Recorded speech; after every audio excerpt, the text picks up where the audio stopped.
Como vimos no início do curso, GeneXus nos permite criar diferentes tipos de aplicações em diferentes plataformas. A seguir, veremos sua arquitetura e como esta se relaciona com sua lógica, ou seja, com a forma de desenvolvê-las. Até agora, temos visto como funcionam as telas das transações, nas quais, ao sair de cada campo, são validados os dados e podemos receber uma mensagem, ou que, ao colocar um valor de uma chave estrangeira, se infere o nome correspondente a essa chave. Chamávamos de Client-Side Validation essa resposta imediata que o usuário obtinha por parte da aplicação. Também vimos que nas telas geradas com o padrão WorkWith, os objetos Web Panels, nos quais pararemos logo, a informação carregava-se dinamicamente quando mudávamos de página de um grid, ou quando aplicávamos um filtro. Ou também vimos que ajustava seu tamanho automaticamente de forma responsiva. Algumas destas operações são realizadas na parte cliente da aplicação web, ou seja, no browser, e outra é feita no servidor, por exemplo, quando é necessário buscar informações na base de dados. A lógica da aplicação está na parte do servidor, então, quando executamos um objeto em nossa aplicação, o navegador pede a página correspondente ao servidor. O servidor prepara a informação, obtém dados da base de dados, se necessário, monta a tela e a envia ao navegador para que mostre-a. Em alguns casos, depois que a página está sendo visualizada no navegador, iniciamos uma ação, como quando aplicamos um filtro a uma consulta, em um grid, por exemplo. Como consequência, o código da parte cliente se comunica com o código no servidor para que lhe devolva os dados que cumprem com o filtro e possa depois atualizar somente a parte da tela envolvida na ação, neste exemplo, o grid. Por sua vez, se ordenamos uma coluna de um grid ou se numa transação saímos de um campo que produz que se mostre uma mensagem, apenas o cliente a resolve, sem necessidade de acessar o servidor. Nesta arquitetura, o cliente tem alguma inteligência, mas é no servidor onde se tomam as decisões, já que ali reside a lógica completa da aplicação. O que desenvolvemos até o momento é basicamente o back-office da aplicação, já que vimos como manipular a base de dados, transações, e como consultar suas informações de forma mais hierarquizada, para alcançar essas entradas, saídas e modificações, ou seja, tudo que é construído pelo pattern WorkWith. No entanto, com esta mesma arquitetura, também podemos construir aplicações Customer Facing. Em GeneXus, para construir essas aplicações, utilizamos .NET, .NET Core ou Java, e GeneXus utiliza estas linguagens tanto para o código no cliente, front-end, como para o código no servidor, back-end. Há outro tipo de aplicações que podem ser web ou nativas para dispositivos móveis, que têm uma grande potência para mostrar informações de forma muito rápida e com foco especial no desenho e interatividade.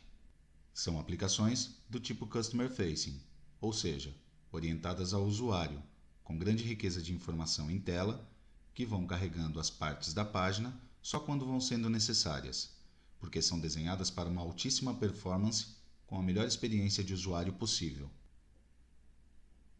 Nesta arquitetura, também executa uma parte no cliente e outra no servidor, mas neste caso, boa parte da lógica da aplicação está no cliente. No cliente, há 3 camadas bem diferenciadas: a lógica do negócio, as comunicações com o servidor e a parte que se encarrega do desenho da tela no navegador. Com este esquema, a maioria das funções são cumpridas no cliente e só se acessa o server para pedir dados da base de dados ou modificá-los, e outros recursos oferecidos por serviços. Este tipo de aplicações Customer Facing, que requerem a potência no cliente para poder oferecer elevados requisitos de experiência de usuário e interatividade, são mais recentes que as aplicações responsivas que vimos antes. Para poder lidar com estas exigências, têm surgido no mercado frameworks como Angular, React ou Vue, que têm toda a potência para poder construir um cliente mais inteligente como o que necessitam estas aplicações.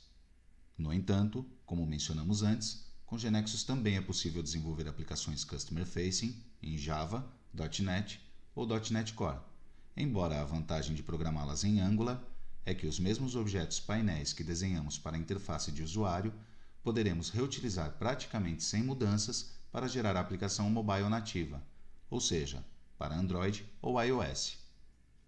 Até agora, temos nos concentrado nas aplicações web. Vejamos agora a arquitetura de uma aplicação móvel nativa. Em particular, veremos a arquitetura de aplicações móveis sempre conectadas via Wi-Fi, aplicações online, que é o caso mais comum das aplicações nativas, mas sabendo que GeneXus também constrói as desconectadas. Uma aplicação móvel também tem uma parte que executa no cliente, neste caso, o dispositivo móvel, e uma parte que executa no servidor, que fornece informações ao cliente. O código da aplicação executa no dispositivo, que acessa o servidor apenas quando necessita dados. Em GeneXus, podemos gerar essas aplicações para dispositivos Android ou iOS. Os serviços no server, que fornecem os dados ao cliente, podem ser gerados em Java, .NET ou .NET Core. Como vemos, esta arquitetura é muito similar à das aplicações web de alta performance, e por essa razão, a forma de programar é muito similar, com algumas diferenças que veremos mais adiante. A arquitetura das aplicações condiciona muitas coisas da aplicação, mas, fundamentalmente, a forma de programá-las.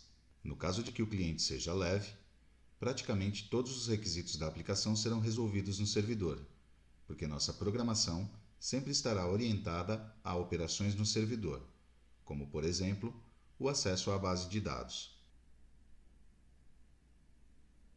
Em vez disso, quando contamos com um cliente potente, muitas operações poderão ser realizadas no próprio cliente, sem necessidade de recorrer ao servidor.